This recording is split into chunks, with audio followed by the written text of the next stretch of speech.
Well, hello, y'all. How are y'all doing on this morning, afternoon, or whenever you are watching this video? Listen, have you ever really told yourself that journaling sounds like a good idea to help enhance your spiritual growth? But, girl, how do you find time to write? Because ain't nobody got time for that. I got you. Well, before we get into today's topic, my name is Indiana Tuggle, and I am an author, a speaker, and kingdom writing coach. And I create books, journals, planners, etc. to help women to heal, grow in Christ, and achieve their dreams and their goals. So make sure that you check out my website at www.indiewrites.com, which is in the description in this video. Well, now that I got that out the way and now I got your attention with this topic, I want to talk to you today about four ways in which you can actually find the time to journal. Because as with any behavior change, behavior modification, or anything that you want to incorporate into your life, it's going to take some intentional planning, right? And it's going to take you actually sitting down and committing to the process. So the very first way in which you can find time to journal is that you can analyze your wasted time. Now, this is time that you are spending on mindless, non-productive activity that is not adding anything to your life. Like your time spent watching TVs, all of those series and shows that we have to watch, set our schedule to watch. We know what day to watch them on. And then all of that time that you're spending playing games. Hello, where are my Candy Crush fans?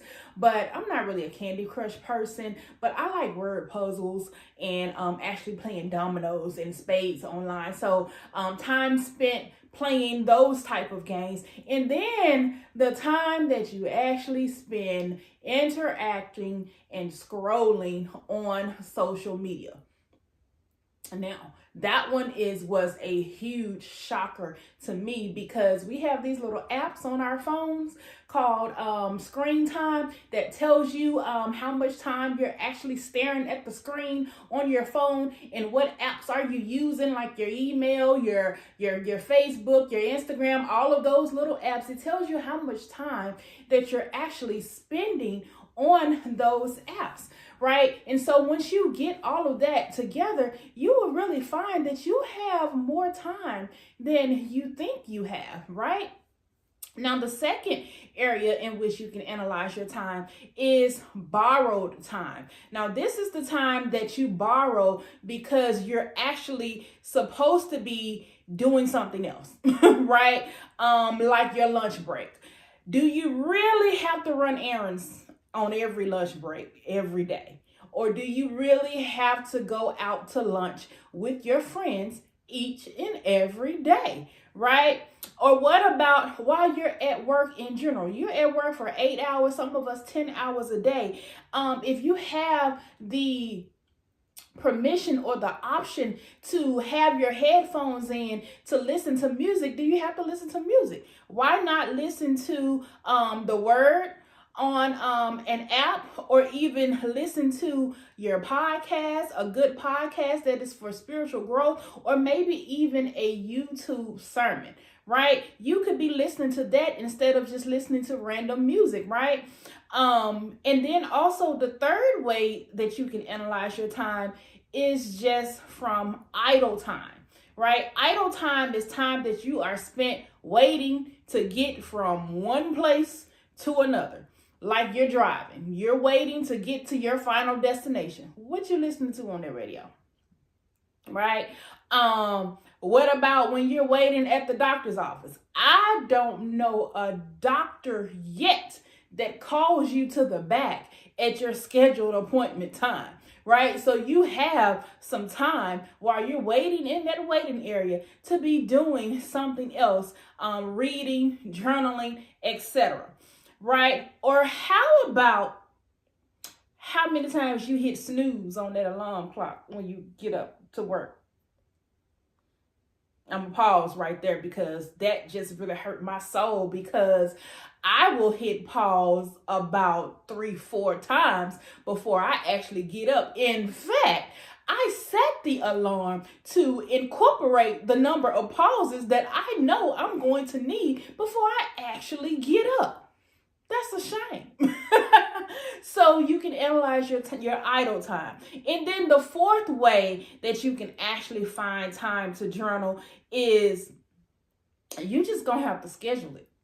Listen, can you get up early so that you can journal and spend time with God? Can you stay up late so that you can journal and spend time with God? And if you can, just put it on your calendar like an alarm, right? So when you look at all of these 4 areas on this week, I want you to take an honest assessment of your time and then identify those 3 ways in which you can spend more time with God. Journaling, praying, listening to the word, like I said, on the Bible app.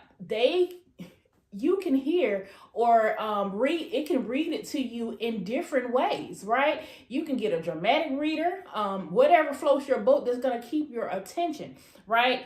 And then also, you can listen to a podcast. Find you a good podcast that you like to listen to. Find you a good sermon series that you want to listen to, and listen to that instead of just listening to regular music, right?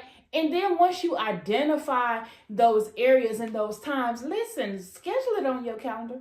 Listen, my little phone and my calendar on my phone, I can't live without it, because it's going to tell me when an appointment come up. It's going to, when that alarm goes off, I'm going to see it because I got to cut the alarm off. So I have really no excuse than to stop what I'm doing and do what I said I was going to be doing for that time, right? Because what you're going to realize is, again, any type of behavior modification, any type of change you want to incorporate into your life, any type of new habit you want to gain, it's going to require you to be intentional.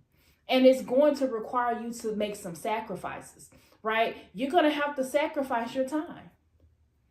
You really are. Because I don't have time either. I could be doing something else, but I have decided that this is important to me, that my relationship with God is important to me, that God comes first, right? So I have decided that, and you are going to have to make that tough decision, okay? So if you made it this far, go ahead and click like and subscribe to my channel so you can get some more digital tips that are coming, journaling tips that are coming to you each and every Wednesday for this year. Okay? Smooches.